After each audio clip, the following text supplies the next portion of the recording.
Hey everyone, today we're going to talk about the different types of Monstera Albo. So the first parameter we're going to go over is leaf size. And once we go over sizes, we'll go over the different variegation types. So this is a pretty classical small form borsigiana. It has almost like a teacup sized leaf. And here's another one, also small form. You can see compared to my hand, they're not that large. So just as comparison, these guys are small form and this guy is large form. Very different leaf sizes. Now I do believe this one is borsigiana because it has a bit of a different shaped leaf than deliciosa, but it also does have some inner fenestrations, which is a characteristic of the deliciosa. It's a little bit bigger than my head in size, way bigger than my hand. And again, small form for comparison. And now finally, we have large form Monstera Deliciosa, aka White Tiger. This plant has been mostly popularized by a gentleman out in Japan named Kunzo, but he has been breeding and growing these plants for years, and he's kind of the go-to guy on these large form albos. Jimmy over at LegendsOfMonstera has some cool interviews. He actually went to Japan and checked this guy out.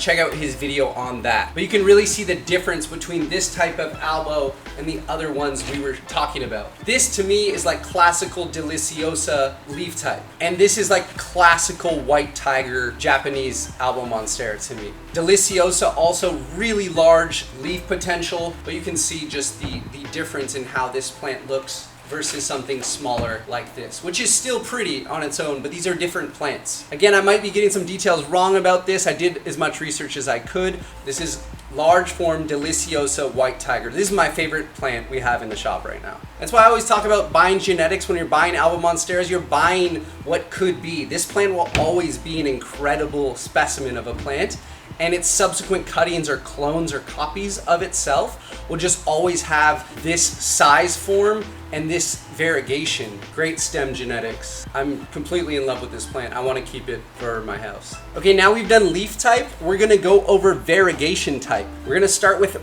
marbled Albo Monstera. This is a classic. It's actually my personal favorite. It just has like a crazy beautiful flecking through the leaves. Of these small form borsigiana, this is my favorite leaf in the shop.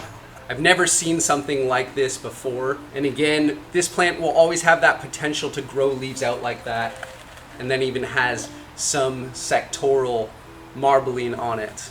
So first up is marbling.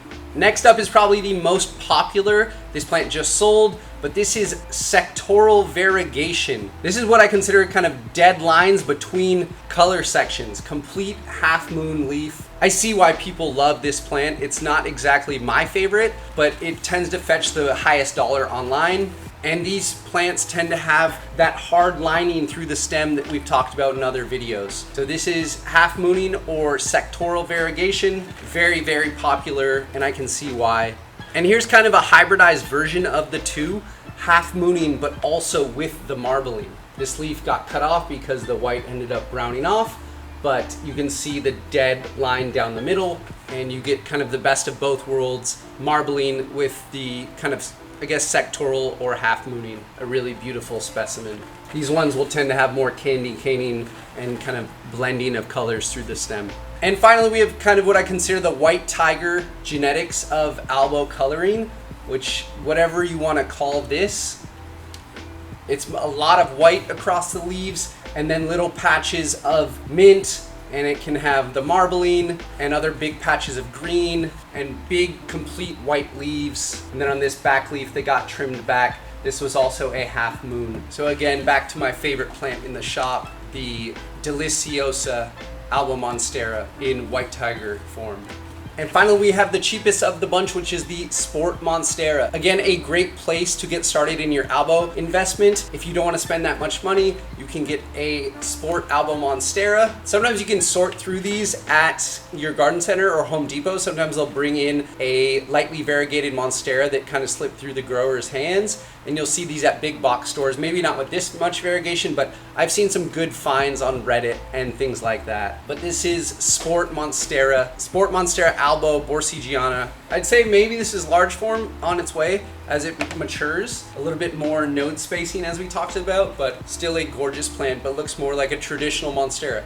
So this will be the most affordable option, but also one of the least finicky and easiest to grow. I hope you guys enjoyed this video about the different types of Albo Monstera. I just figured it'd be a great time to introduce you to the different types and specimens that we have in our greenhouse.